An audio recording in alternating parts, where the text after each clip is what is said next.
Sunderfolk is a turn-based RPG that takes many cues from the world of tabletop gaming, but with digital improvements and innovative systems that make the title feel more accessible. Blizzard co-founder Mike Morhaime founded publisher Dreamhaven, and the development team at in-house studio Secret Door consists of veterans from companies like Riot and Blizzard.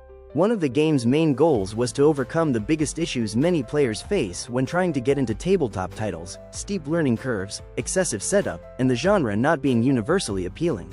It undoubtedly achieves this. Players assume the role of one of the guardians of Arden, the anthropomorphic animal heroes entrusted with protecting the village. When an attack leaves their life-giving tree and supply of Brightstone in trouble, the guardians must investigate the cause. In doing so, they discover an even bigger threat: Shadowstone, a material that's corrupting all of the Sunderland's creatures, and unlikely alliances must form in order to stop it. The story is told mostly through dialogue, although some short animated sequences help set the scene for battles and major events. The character's world of Sunderfolk. One of the most significant ways Sunderfolk leans into its board game night roots is through embracing the concept of a game master with actress Anjali Bhimani. Known for roles in games like Stray Gods, Apex Legends, and Overwatch, as well as her work on Critical Role, she plays every single character in the game just like a GM would, putting on different voices for each one. This is a choice that works incredibly well, with Bhimani giving an absolutely stellar performance and the overall concept making it feel more connected to the world of role-playing board games. After each mission, players will be able to mill about in Arden, visiting shops, equipping new items, and talking to townsfolk. In what I find a brilliant design choice, each player can choose separately what they'd like to do, allowing each person to pursue what they care about most. Everyone in the party feels established in Arden, with each having connections to it in various ways that make for different dialogue. The Arcanist is old friends with the Cleric, for example, and the Pyromancer has a hilariously deadbeat brother in town, who players choose to speak with, as each town visit caps the conversation amount, so that talking to every resident isn't possible, will impact who they build a relationship with. Doing so can result in everything from special cutscenes and gifts to sparking a romance, leading to a wealth of unique dialogue. As relationships evolve, so will Arden itself as players upgrade it through item and gold donations, raising the tiers of buildings to gain things like new shops, cards, or characters to converse with. Working as a party on Sunderfolk's missions, up to 4 players can join the fight against Shadowstone, and control can be easily switched around. I played 2 different saves during my time with Sunderfolk, one by myself and another with a group of other journalists that varied in number, letting me experience gameplay with every number of players. For solo play, there must be at least 2 characters controlled, and in its own way, piloting all strategies alone is enjoyable, but group play is the truest form of the title's fun. Phones are the controller, a method Sunderfolk pulls off shockingly well. Controls are intuitive and touch-based, and players have information relevant to their own character while the mission itself plays out on screen from a top-down view that allows everyone to see equally.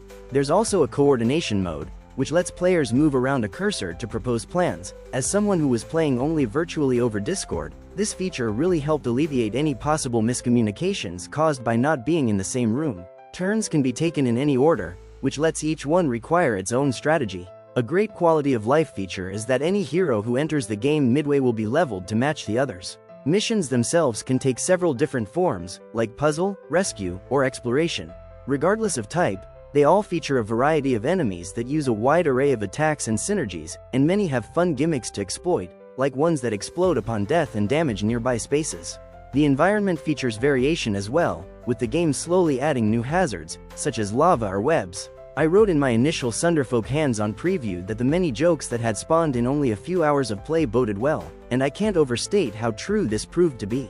One of my favorite recurring sources of mirth was the fact that the game lets you name things, from buildings to enemies to foods, and the game has no language filter, allowing for unbridled, unhinged choices. Whether it was naming a character something absurd, or things like the time a train like Beetle rolled a character's passed-out body along the tracks, Sunderfolk is a barrel of laughs. Combat in Sunderfolk has variety and strategy. There are 6 classes in Sunderfolk: Ranger, Bard, Arcanist, Berserker, Pyromancer, and Rogue.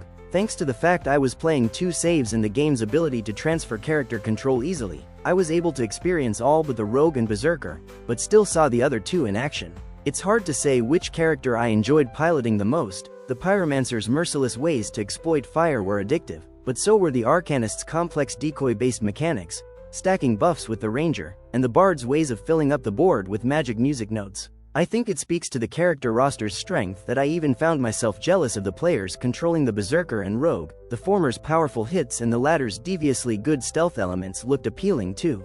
Sunderfolk's classes are exceedingly well done, not just in the uniqueness of each archetype, but in how each one can have multiple strong paths when it comes to builds.